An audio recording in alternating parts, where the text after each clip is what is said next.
you have all the answers and resources you need to achieve what you want in life. Forcing ourselves to do the hard rights, as I call them, instead of the easy wrongs. They're both hard, but there's a right and there's a wrong. And eventually they catch up with you depending on which choice you make. I want to help others break through their limiting beliefs. I want to help others optimize and really go forth and attack what their goals and desires are. And for me personally, in doing that, that brings me joy and fulfillment. Welcome to Doing the Work. I'm your host, Ethan Schindler, and I am absolutely thrilled to have today's guest. This is a gentleman who has inspired me. I've known him for a couple years now. And, you know, I generally ask people to be on the show whom I've had some amazing conversations with on the side. And I know they're about something and they're trying to bring something to the world. And our guest today, Trey Weber, is absolutely that guy. So thank you for being on the show today, Trey. Damn, thanks, Ethan. I appreciate that. That was a powerful intro. Thanks.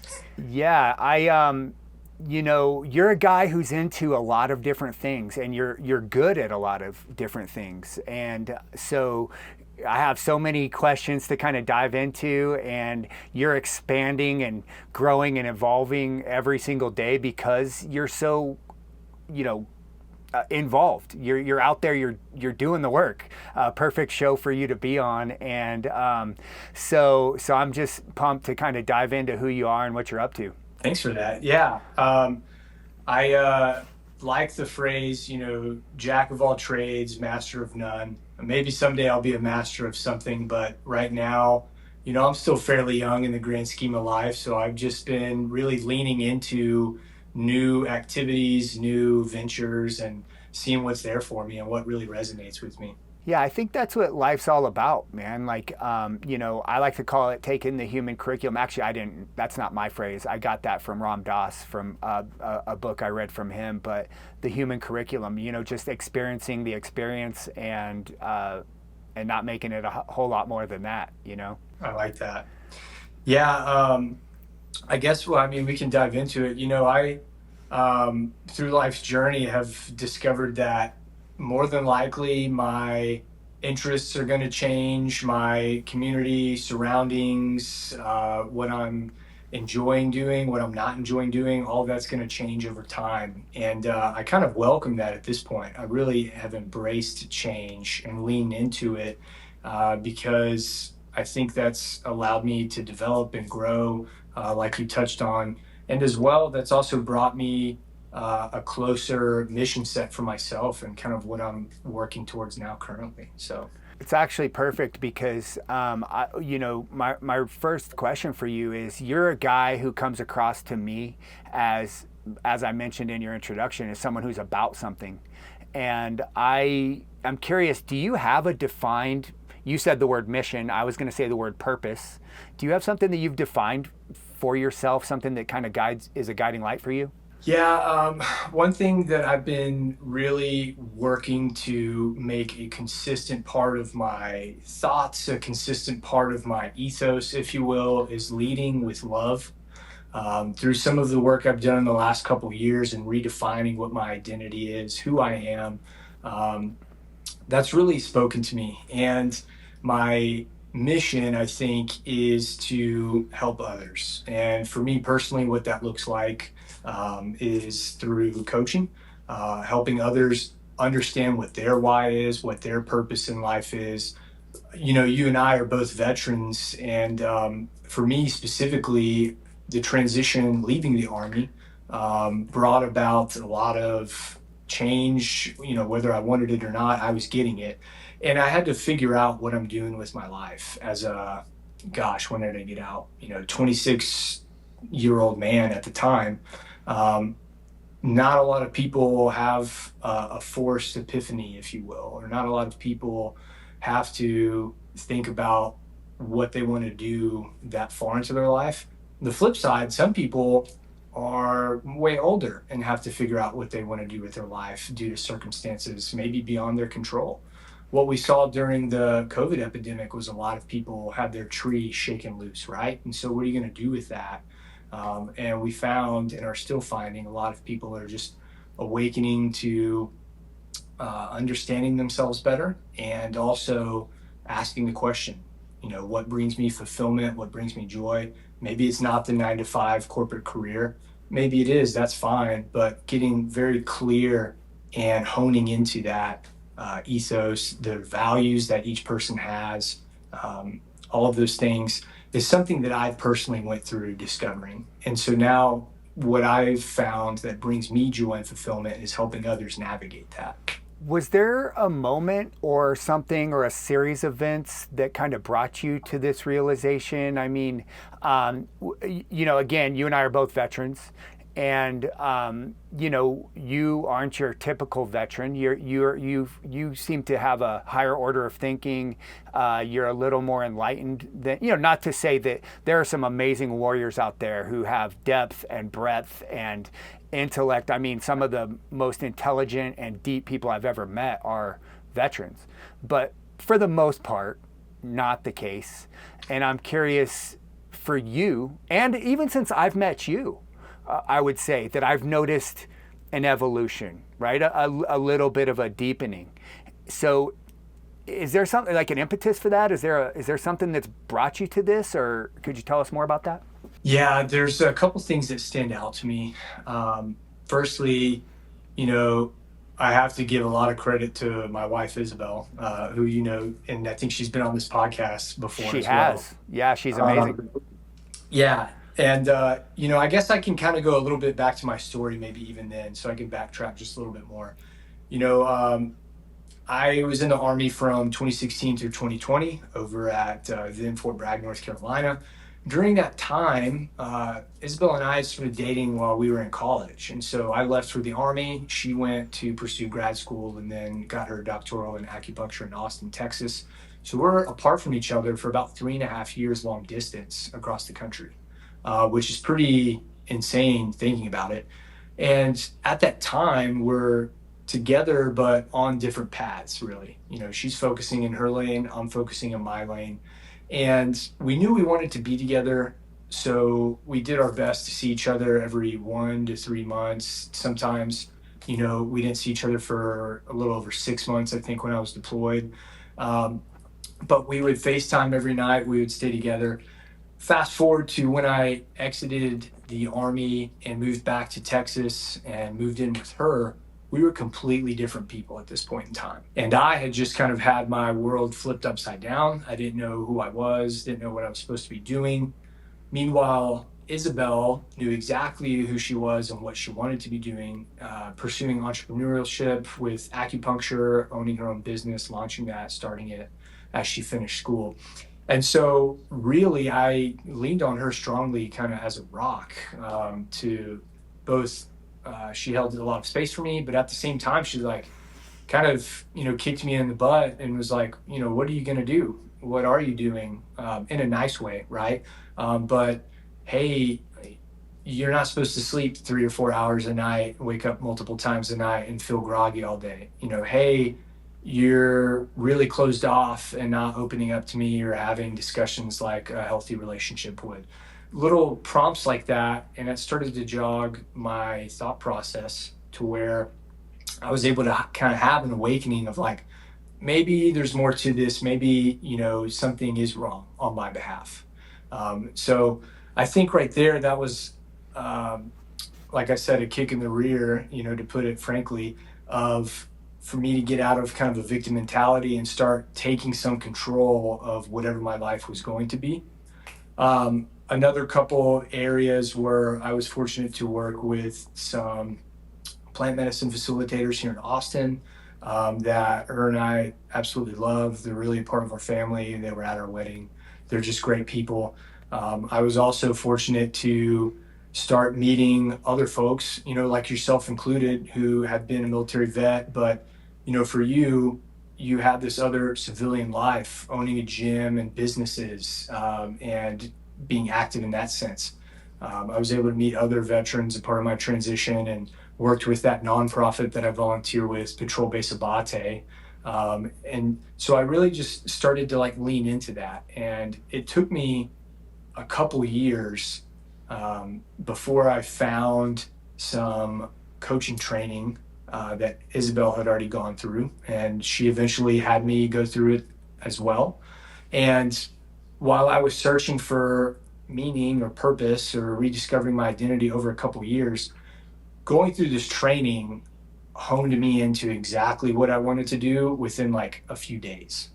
And I just sat there and took a step back and really witnessed that. And it just clicked. And I knew exactly what I'm supposed to be doing. And that's, helping others figure out in a few days, in a few hours, um, getting clear on what they want out of life, what their values are. At the same time, getting rid of any previous negative emotions or unwarranted emotions so that they can proceed forward with a clean slate. Um, that was kind of a lot. Yeah, no, it's awesome because it's such a there's so many things that you just said that resonate with me. One of them, as you were speaking, reminded me of some of the times in my life that I might look back on as some of the most difficult times, but the ones which I'm very grateful for now. And I tell people all the time, being, I'll say, quote unquote, lost is sometimes one of the best things that can happen. You're feeling around in the dark to try to just find something, anything that's an anchor.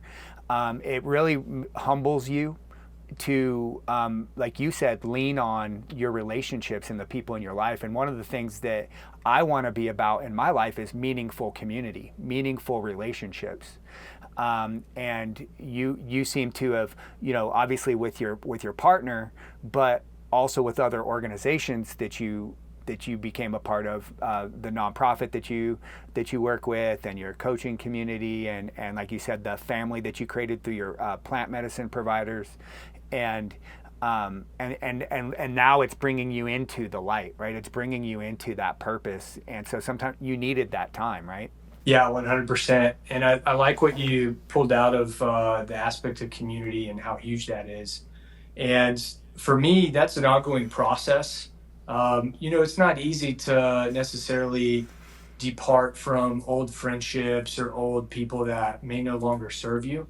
And sometimes it's quite hard depending on, how connected or how much time you spent with others. But um, and other times you don't necessarily need to make hard breaks from other relationships either, right? But on the positive end, looking toward motivation, we can find new communities, find new people with the same values, the same goals and desires out of life that we're looking for. And I've really done my best to work towards that, and I'm still working towards that today. We moved out to Bastrop a little over a year and a half ago. And so it's still, quite frankly, a new community. More and more people are moving out here every single month, it seems like. And so we're finding new people who like to exercise or like to um, be social, do things together, have pets, whatever else in common, right? Um, some of the other communities that I've worked towards, like you said, the plant medicine group, the nonprofit veteran group that I volunteer with, those were really helpful for me during my transition, because those people have had a lot of similar shared experiences, similar to mine, and also different experiences that I can kind of learn from, maybe without necessarily going through the same experience myself. So Yeah, that's huge. I mean, I think that's a part of it. For me also, right? I've gone through many transitions and pivots in my life, and some amazing things that I would encourage people to do. But there's some things I would not encourage people to have to live through. And if I can help anyone to, and that's really what this show is about. And any coaching that I do is really, can I help you to fast forward, right? And I think that's one of the things I heard you say too. At a young stage in your life, a lot of people get to their late 30s, 40s, maybe 50s, and it's the proverbial midlife crisis. They realize that they spent many, many, many years on a path that did not serve them, with people who did not serve them, doing a job or career, spending a lot of their time in ways that were unfulfilling, and they kind of crash and burn, and then they come out like the phoenix into some other new phase of their life. But fast forwarding that is better for everybody, right? Like, you getting help to get ahead of that in your 20s or 30s is is better. And it sounds like that's something that you're trying to do for people. Yeah, 100%. I uh, firmly believe that, time is finite, right? And you and I know a lot of people who have their time cut short. Yep. And, I hope and pray that whenever my time comes, that I don't have to look back and wished I would have done something differently or wished I would have taken advantage of other opportunities that presented themselves. Um, on the flip side, I look back and I'm thankful for every single thing that I went through because it made me who I am today. And I'm really grateful for all of those experiences. So I think you hit the nail on the head. We hope that others don't have to go through hardships or struggles. However, we also acknowledge that usually that's where the most change derives from, right? And is those pressures, those struggles, those hardships. Yeah, a big part of why do I own a gym and why is fitness and strength and conditioning such an important factor for me? It has nothing to do with what I look like or what other people look like or how much weight they can lift or how fast they can run or anything like that. It is the experience of hardship.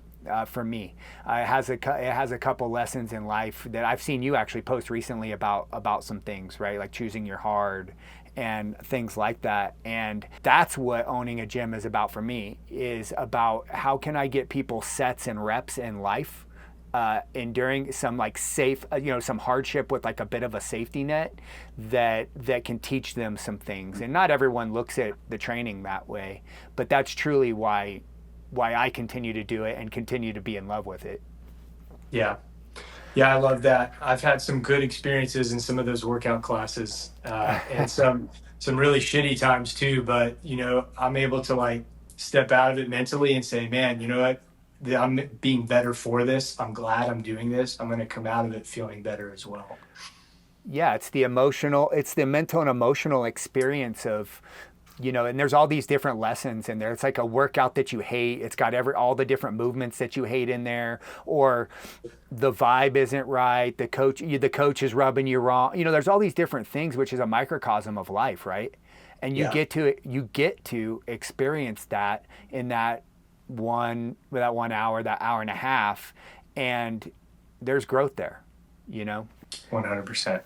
I'm curious. So you and I again have a similar, I guess, brotherhood of and sisterhood, and the military uh, background, and we have we were beaten into us the Army values, and depending on everyone, there's the NCO creed and the Ranger creed and all these different things, and they're an ethos, right? There's the warrior ethos, and I'm curious. I took all of that stuff for me. One of the ways that I leveraged these things that weren't super applicable to my day-to-day life is I took them and I modified things to work for me. I changed the values to things that I wanted them to be. I changed my creed to something I wanted it to be. And I'm curious, have you delved into that process at all? Do you have a certain set of values that you've kind of like claimed or identified or anything to that nature? I couldn't produce a written down list of like 6 to 10 values based statements, but I could tell you there are things that I definitely value or see benefit in. And one of those along my journey has been the ability to embrace change or question everything, as I like to tell myself and others. Um, I've become, and the military kind of helped me do this as I was getting out of it. I kind of stopped um, blindly accepting what was fed or given to me. And I just really started asking why.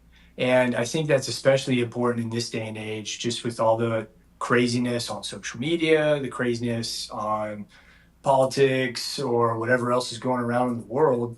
I try not to just believe what I see, and I just want to do a little bit of digging if it's important to me. Um, Another thing comes up, like I mentioned earlier, lead with love. I really make a conscious effort to have that at the forefront of everything I do, be and embody, both in work, but more importantly for me, within my relationship, within my friends and community as well. Um, to me, that is just so important and so needed, especially as men in today's society, in my opinion. One of my favorite topics to talk about is, positive and healthy masculinity and what that looks like or what that is to me. Um, you and I both shot a lot of guns, still like to do that, I'm sure. You and I both like to throw the weights around. You and I like to go outside, be outdoors. When a problem comes up, you and I's brain are immediately going to go to logically trying to solve that problem. That's the masculine. And I'm so grateful, and we all should be so grateful to have that. We need it in our culture and society 100%.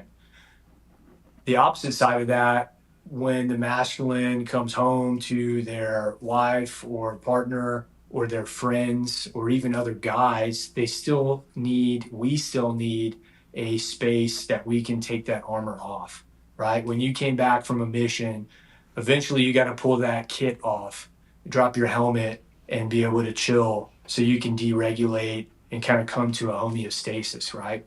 And emotionally, I don't think men are taught how to do that. And we're definitely taught that that's not masculine, that's not alpha, that's weak or sissy.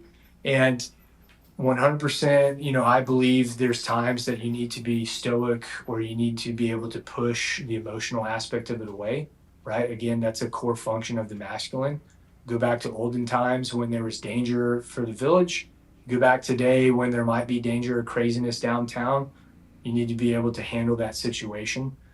But again, when I'm at home with my wife or when I'm kicking it with my friends, if I'm closed off or like on edge and alert, that's not healthy for me. And you're definitely not strengthening or deepening your relationships with others in any way. So that's something that I really have like leaned into and am really vocal about talking. Yeah, I love that, and like you said, you and I both know people who are maladapted to society and their lives. And this isn't just veterans, this is a lot of guys who from all walks of life and all past experiences, but they just can't operate and connect very well in social settings and work settings and things like that. And I think a lot of that is because of being in touch with your vulnerabilities, being okay not knowing how to fix something, having emotions that you don't really know what to do with. There's a lot of that stuff that guys just really aren't trained to do. I don't care, again, like what your background was. It's just we don't get a lot of coaching and training in that. So I'm kind of curious, what are some of the things that you're doing with men in particular? I know you don't coach just men, but like with men in particular to help them to get in touch and learn to be better in those areas. Yeah. So there's a few things.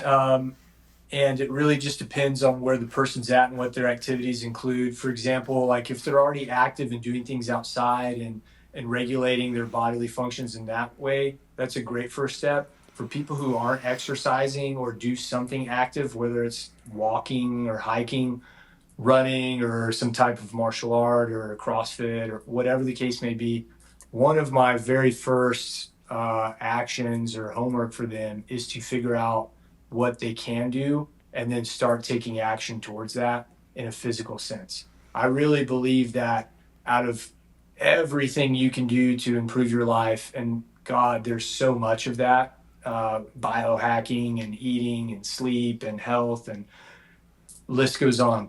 The very first thing I really believe should take place is some type of routine exercise, whatever that is.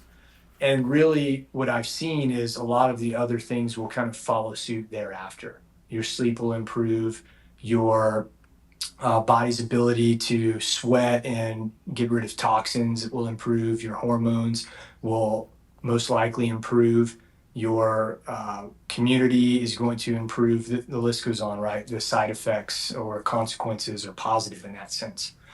Another couple things that I work with guys on are, one, practicing how you feel. Like you said, guys, a lot of times we feel some type of emotion, but we don't know what that is or how to handle it.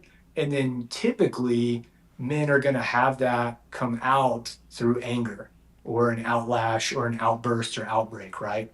I myself have been guilty of that many a times. It's a constant uh, problem to work through, and it's not going to be my last time. I'll tell you that much, right? It's an active thing that I work through, but we don't know how to feel sadness, and so what that does is we end up just pushing it down until we can't push it down any longer, and then we get pissed off, or then we get angry, or we get anxious. So one of the things that I tell guys, and it's free to do, and you can do this, and your listeners can do this, is just when something feels weird or off, just take a step back and ask yourself, you can close your eyes if you want, what is this I'm feeling? And if you have to sit with it for a while, good, do that. And then your mind, your unconscious mind even is going to start giving you cues. Man, I'm really sad this didn't work out the way it should have. Right. And then tell yourself, okay, I'm feeling sadness. That also is going to help. And this is maybe a whole other topic, but a lot of those emotions that we trap or get stored in the body sometimes end in different forms of disease or sickness, right? And Yeah. so as we practice on feeling those feelings and emotions, we can actually talk through getting rid of some of the maybe health complications or things that are coming out of compressing and pushing that stuff down. And then the third thing I'll give you too, Ethan, again, it's free, is breath work. Is really easy and costs zero for everyone to practice. And I myself have been guilty of not making time in the mornings. But guess what? You don't have to necessarily allocate 20 minutes every morning to do breath work. It certainly benefit a lot of people, but not everyone has to do it. It can be as simple as when I'm in the car and some a-hole cuts me off and I'm like, getting ramped up, right? Again, take a check on this and acknowledge, like, wow, I'm getting really pissed off over this futile small thing on the road here. All right, I need to come back to my breath. You can just take a few simple breaths in through the nose. You can do box breathing. There's multiple techniques out there. Shoot, you can YouTube, go down a rabbit hole, all these different meditations that are for free.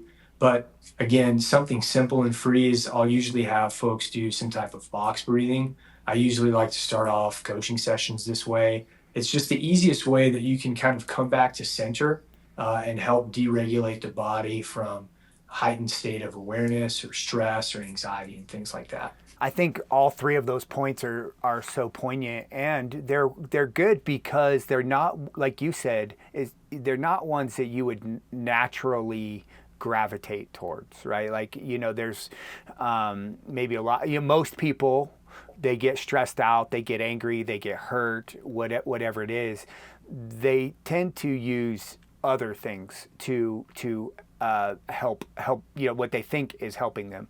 For some people it's drinking, for some people it's drugs, for some people it's food, for some people it's binge scrolling on their phones or watching TV. I mean, there's all these different things that people will oftentimes do to medicate themselves, but like you said, there are some really quick, fast, easy, free things that you can do that are actually so much better for you. And there's science that supports all of this stuff, so this isn't like in any way, shape, or form some sort of woo-woo anything. You gave some really practical tips that are all supported by many, many, many, many empirical studies. And like you said, you can YouTube or Google all of these. This isn't the world according to Trey and Nathan. This is like these are real things, Yeah. So you're actually diving into something that is extremely important to me.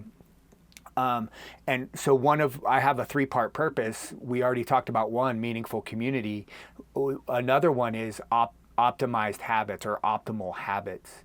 And I believe that if you can get ahead of these problems that you talked about, like the anger issue, maybe it's withdrawal, maybe it's an addiction of some sort, but if you can get into a preventive model and develop a set of habits, and there's a combination of things that different things that work for different people, but I'm big on what you do consistently on a daily or nearly daily basis is really going to define who you are and how you handle your life's issues. So that brings me to the question. You maybe mentioned a couple and gave us a couple clues already, but do you have some habits that you feel like really help people to get in touch with their, their unconscious that you mentioned, all that good stuff?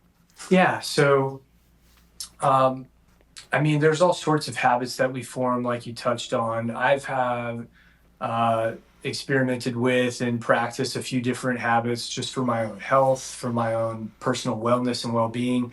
As far as for getting in touch with your emotions, your unconscious mind itself, one of the strongest habits, again, is really being able to use some of the breathwork techniques. And I typically work with clients to do this.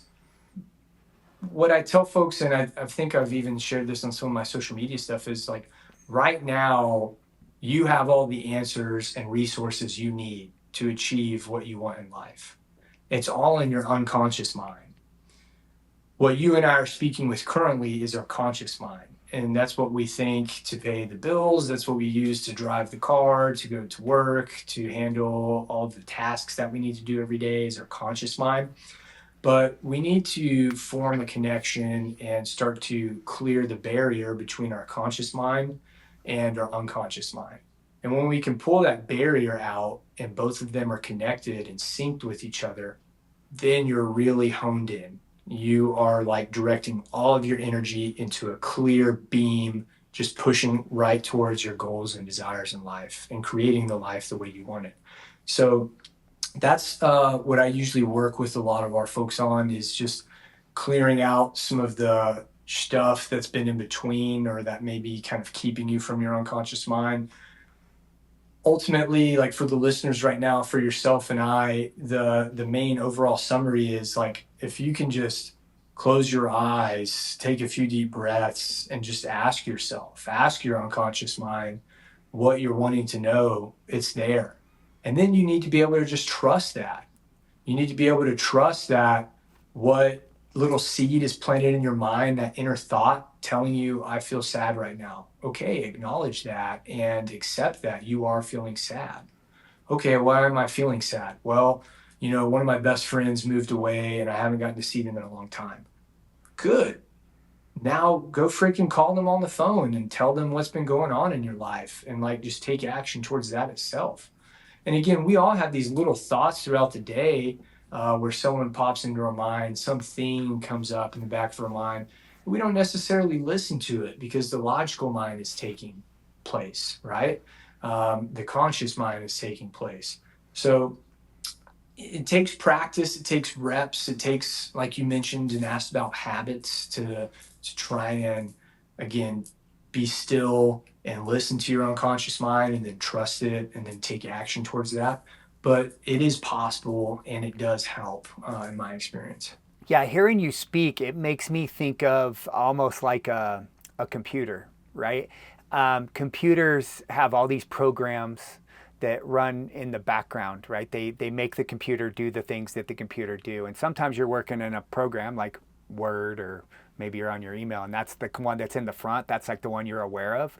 But there's like thousands of things that are happening behind there. And I think what you're really speaking to is the problem that we have is our brain.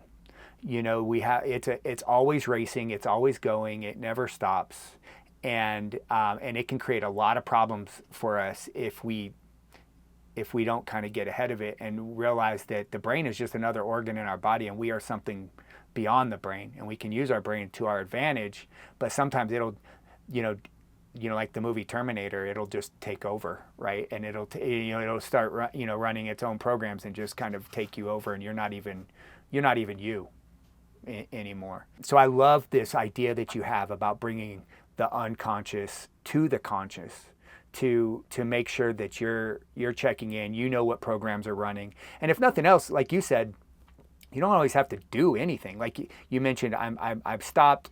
I'm feeling sad. I've named it, and I can choose at that point, if I'm going to do something with it or not. But you can stop a whole lot of things just by the identification of what's going on inside your body. 100%. Yeah. Um, so do you have do you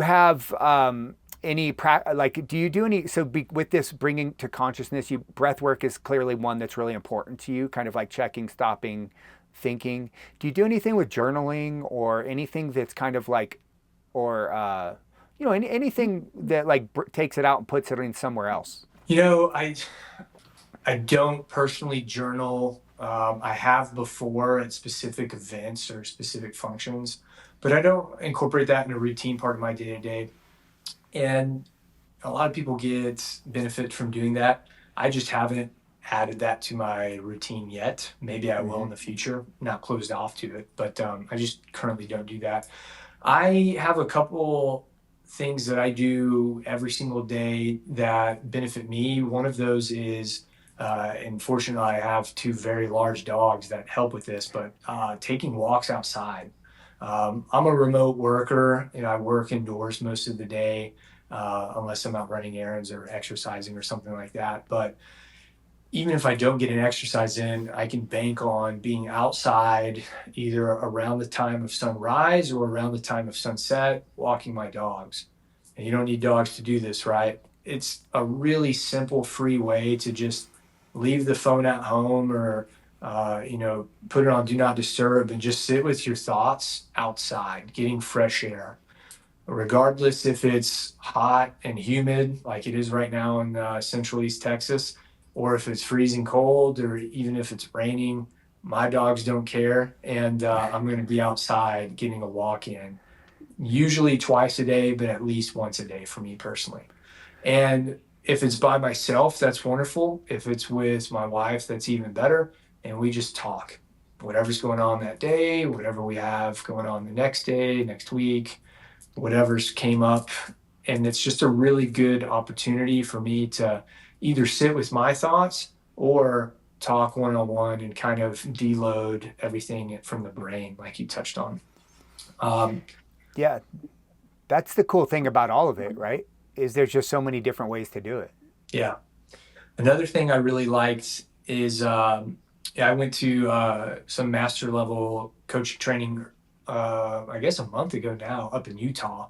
And right at the retreat center that we were all staying at, they had a cold plunge and a couple other biohacking things. And, it's kind of a fad on social media, but I stand by it, and I know you do as well. Mm-hmm. Forcing myself to do that cold plunge every single morning was literally the best thing I could do for my life.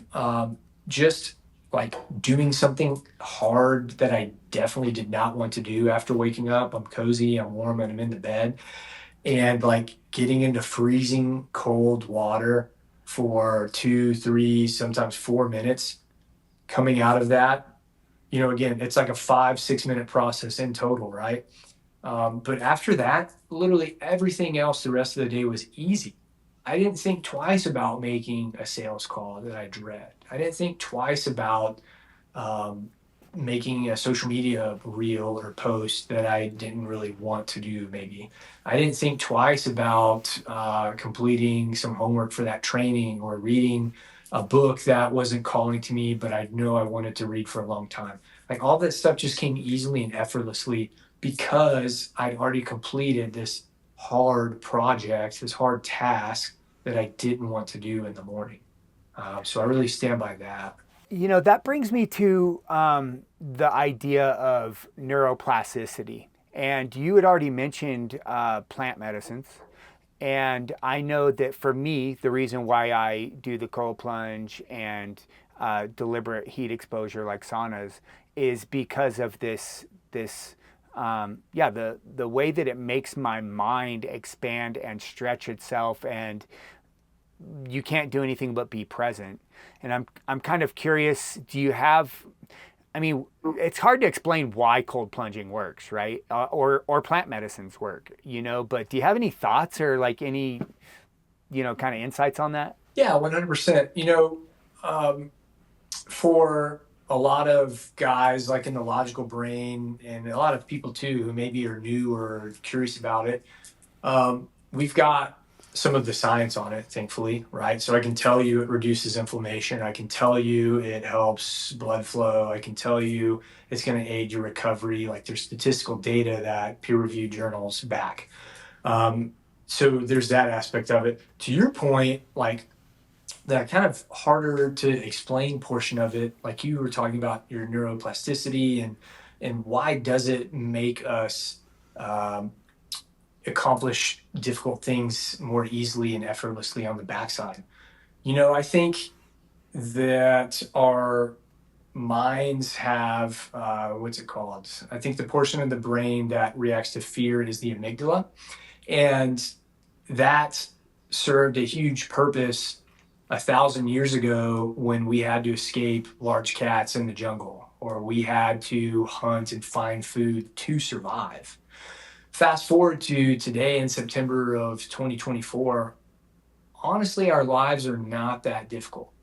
I thankfully have a roof over my head. I've got some food 20 feet that way in a refrigerator and an oven right next to it with electricity. And this is the case for most people on the earth right now. Not everyone, but most. And so, like, as far as the basic needs to survive, I've got food, I've got water, I've got shelter. I'm taken care of. So those like constant fears are not there anymore. So now we've kind of grown a little more calloused, and now I am scared of or don't want to do difficult things like exercise, or I don't want to do difficult things like cook real food. Those are hard, difficult things. When I say it out loud, it sounds silly, but in your mind, it doesn't know the difference. It still interprets that as like difficult, right? And naturally, we're wired to take the path of least resistance. So we're gonna order DoorDash on the couch and pay another $15 to get this food delivered here instead of me going to the grocery store and buying a steak and a sweet potato and cooking it. And that probably takes the same amount of time instead of waiting on the delivery people, and maybe even a little cheaper, but it's more effort. So that's harder and difficult. What I've learned and experienced personally is, and I guess plant medicine is probably its own discussion if you wanted to get into it, or at least my experiences on it. But forcing ourselves to do the hard rights, as I call them, instead of the easy wrongs. They're both hard, but there's a right and there's a wrong, and eventually um, they catch up with you depending on which choice you make, right? And some of them more than others. Some wrong decisions compound over time. And so maybe today I don't feel bad, but if I keep the same activity up for another year, I'm going to feel terrible. And the opposite is true is choosing the hard rights. It's again not easy to cook real food for every single meal or prep for your week ahead or make time to exercise early in the morning because if you don't, you're not going to exercise later after work. Like those are not easy per se. And again, our mind doesn't know the difference, but they're the right answer.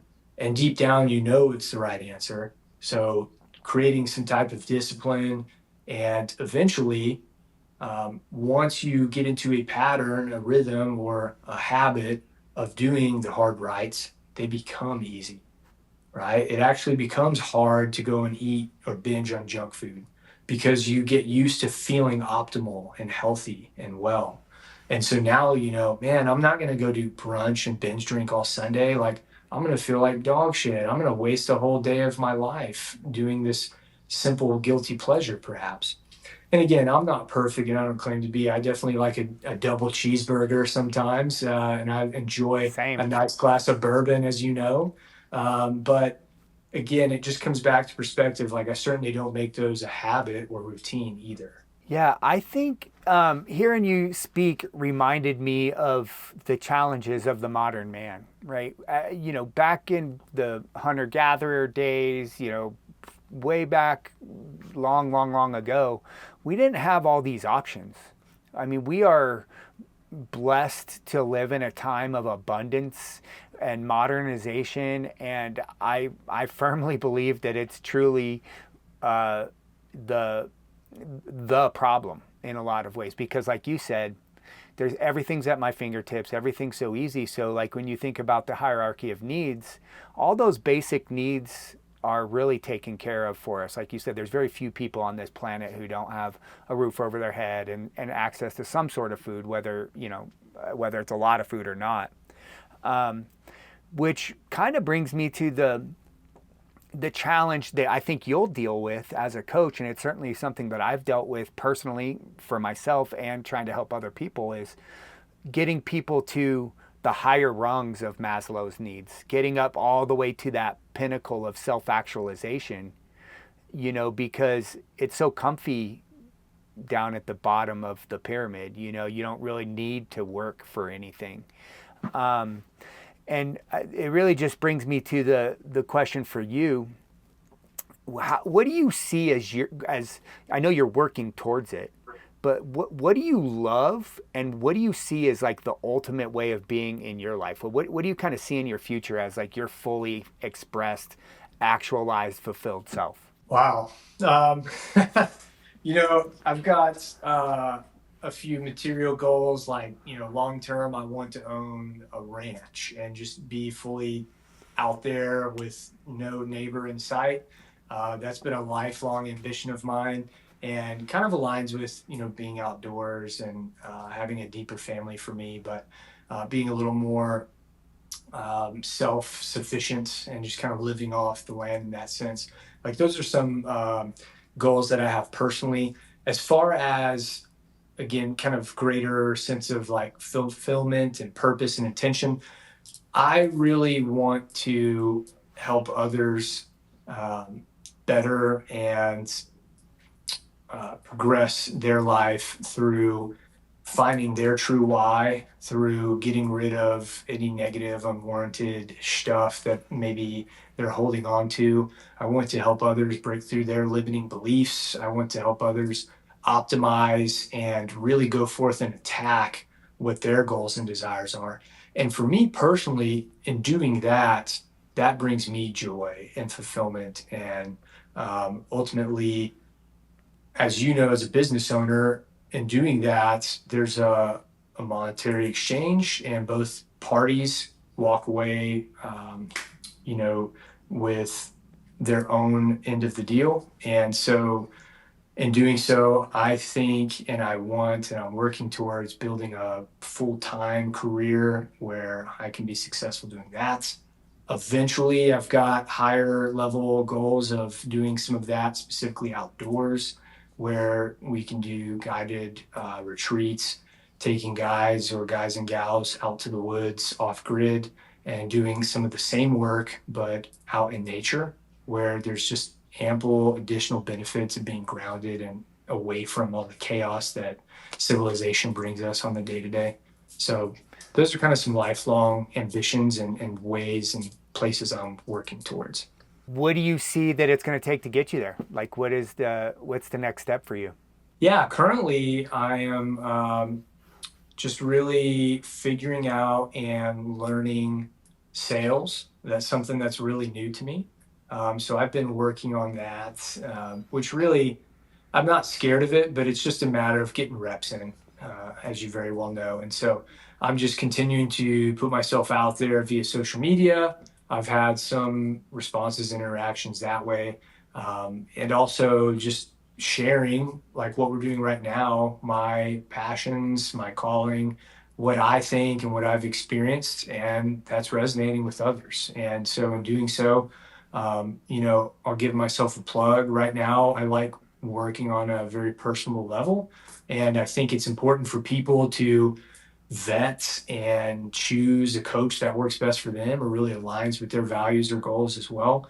I've worked with multiple men's coaches personally, and I didn't join or sign up or work with the very first one I found. I took multiple 30-minute calls to just get to know each other and see what they're about and see what aligns and what I felt called to. And so I asked for people to do the same.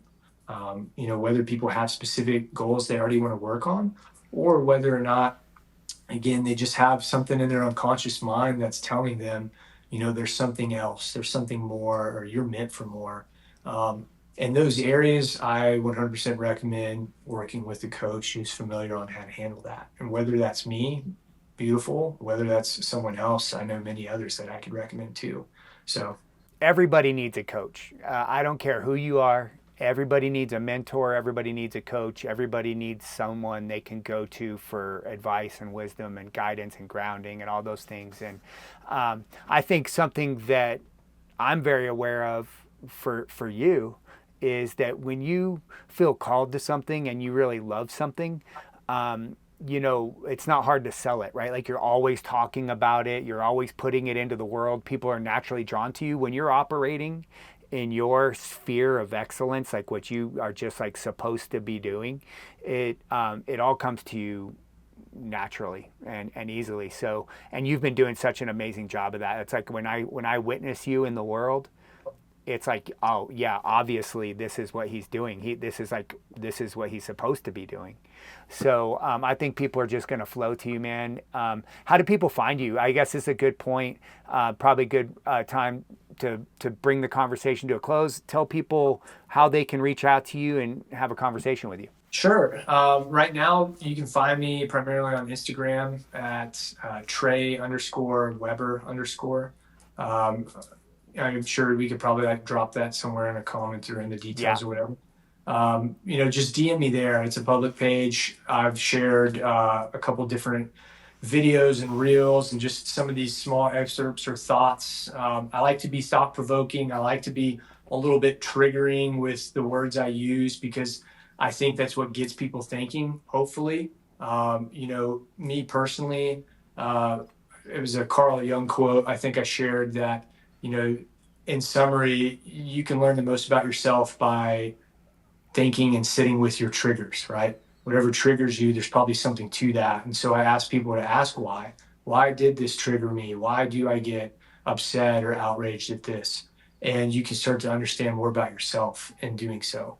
So I like to kind of use some of that verbiage in my reels because I like to get the gears flowing for others. And hopefully, that brings some value to other people. Yeah, I've enjoyed watching your feed. If for anyone listening who doesn't already follow Trey, follow him. It's great information. It's thought provoking.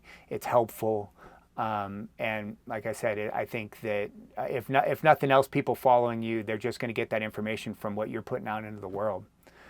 I am just so infinitely grateful for you, man. Like I have so much admiration for people who take their skills, their abilities, and they don't just use them selfishly, but they give them openly and abundantly to others in hopes that that'll rise us all up. I'm a big believer that none of us make it until all of us make it.